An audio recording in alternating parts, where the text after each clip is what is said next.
Hi, I'm Katy Toma, President and CEO of the Chico Chamber, and today I am here with Assistant City Manager Chris Constantin, and I invited Chris today to share about all the great stuff that the City of Chico is doing in supporting of small businesses, and things have moved what seemingly seems slow, but it has actually been at at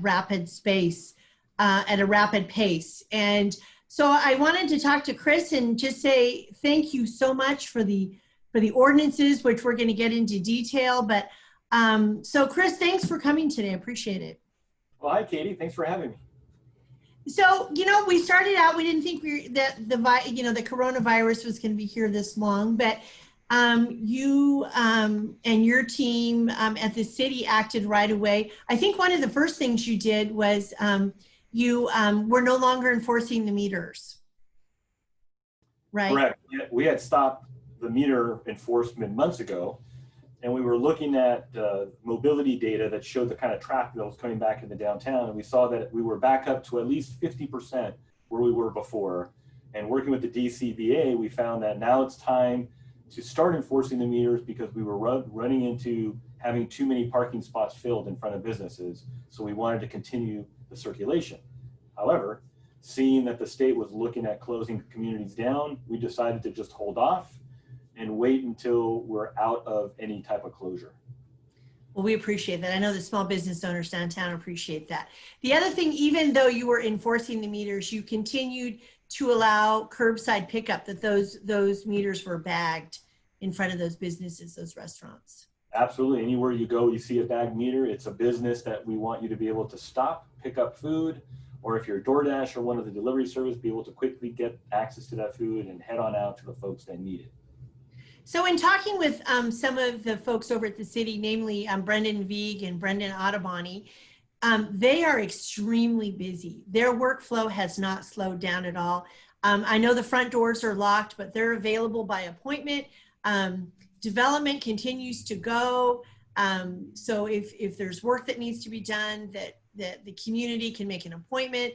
And then the other thing that the city did right away is that they waived all the transaction fees for any online payments for fees.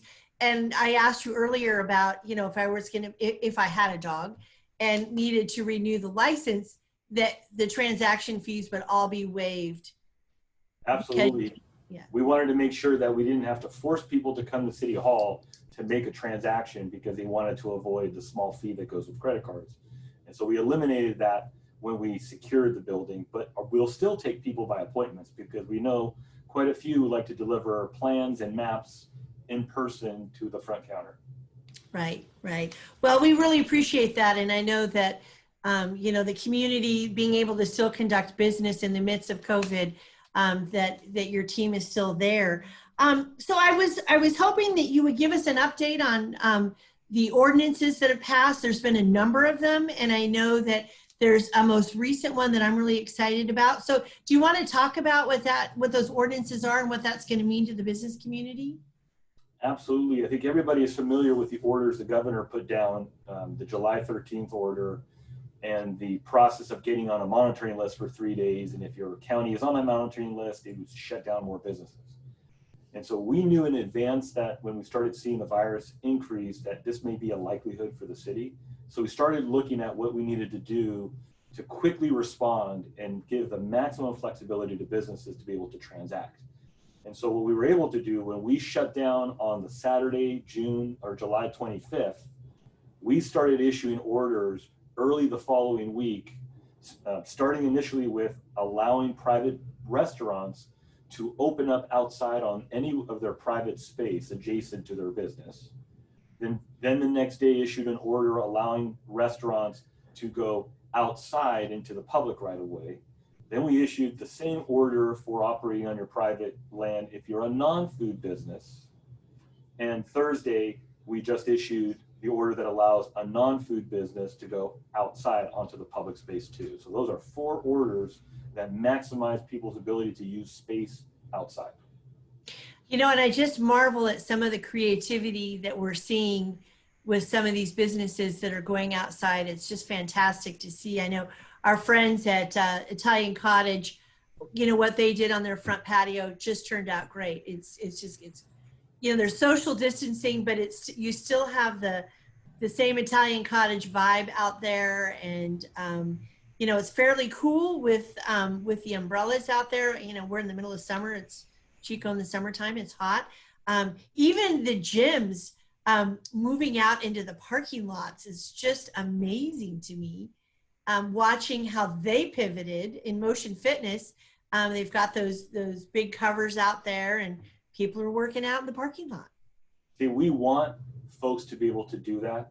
On the private property, there was land use restrictions that didn't allow them to, and we've relaxed those, obviously.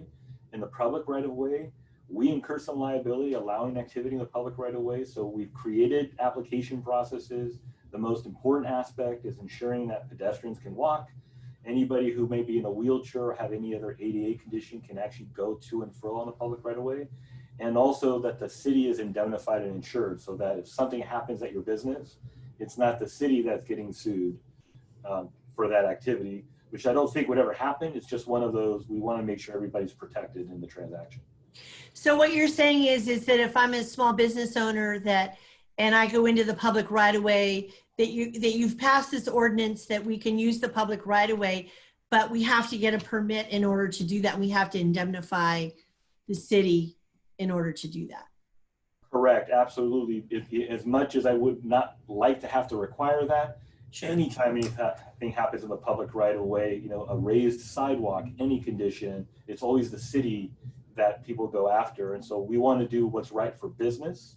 Sure. But we also want to know that the insurance that a business typically has will protect what happens in their business sure. outside in public space. Sure. So I did a little homework before we got on here, and I noticed that all the permitting, everything's right on the front page of the city's new website. Absolutely. If you go to the front page, you'll see what's new. You can click on there. You'll have the emergency orders. You'll have the applications. You'll have what phone number or email you can contact to be able to provide that. There will be a number for the general economic development line. So if you need to talk to somebody about questions that may occur, that number comes to my desk phone and then bounces to my cell phone. So 7 days a week, you can get a hold of Chris to talk about any questions you may have. Yeah, well, we really appreciate, I know businesses really appreciate that. And I know the Chamber's answering the phone 7 days a week. And as you know, in the calls that you get on Saturdays and Sundays, small business owners don't even know what day it is. They just have a question and they need an answer, and we're there to help. So, and along with that, I just wanted everyone to know that the great relationship that the Chamber and the city have enjoyed during COVID, and you and I have had, I was to say a million, I don't want to exaggerate, but probably hundreds of conversations on how we can support businesses and along with our partners. And our partners have just done a tremendous job. And maybe you want to talk a little bit about 3Core and how the city's supporting 3Core. Absolutely. People know that we have our Team Chico Economic Development Partnership, which includes a very strong relationship between the Chamber and the city, and we're so thankful for having such a strong relationship. But in that partnership is also 3Core, Alliance for Workforce Development, Butte College, Chico State. And all of us came together and worked with Cal OES to bring hundreds of thousands of masks and thousands of bottles of sanitizers. And last Friday, we all got together, members of the Chamber, Alliance for Workforce, 3Core, Chico State, Butte College, and the city, to hand those out to hundreds of businesses and to see the look on business owners' face when they come and say, thank you so much for masks and sanitizers. We want to make darn sure they have what they need to protect themselves and their customers, and that they can continue to transact business and be successful. You know, and that was quite a feat. That was a huge undertaking. And we continue to be giving out hand sanitizer and masks at the Chamber office, and we keep telling businesses, and they continue to come in and pick up the sanitizer and the masks, because now that it's mandatory per the governor. So what are some other things that are going on at the city, that as far as if there's anything else you want to share about what's happening with business and just what you're seeing? I know you've got that new fancy software. Absolutely, I could talk about that, but I do want to highlight that our code enforcement is still going out proactively and educating about the changes that are occurring in the state rules. They're coming armed with masks also, so if they run across a business that unfortunately couldn't get access to masks, couldn't come last Friday to get them from us, that we're able to provide it right then and there to that business, and they're available to answer questions also. In terms of the software you're referring to, we're one of 5 cities in California that have access to a software that tracks mobility or movement throughout the community. And so I've been looking at, I've looked at Italian Cottage, and I've looked at downtown, I've looked at the entire city of Chico, and I'm looking at trends of how we were coming back after the first closure, and now seeing how we've leveled off because of the second closure. And I'm really hoping to see that data not fall off too badly and to see us be able to quickly open up, but it's all going to be premised on the data on the virus, whether we can open up or not. Well, Chris, listening to, from President Hutchinson and out from Butte College and with the students, and we know that we're expecting 50 to 60% of the students to come back, but really encouraging people to shop local. And I know that sometimes it's not as convenient, or because it's so easy to shop online and have something you go home from work and it's sitting on your front porch. But just the importance of shopping local and supporting the local businesses. I keep sharing this, but I have started my Christmas shopping because I thought, well, I might as well. I mean, and people that have jobs that they would remember to do curbside pickup or go out to their favorite restaurant, sit on the patio. They are social distance. I mean, the restaurants are being super careful. They're protecting their staff. They're protecting their customers.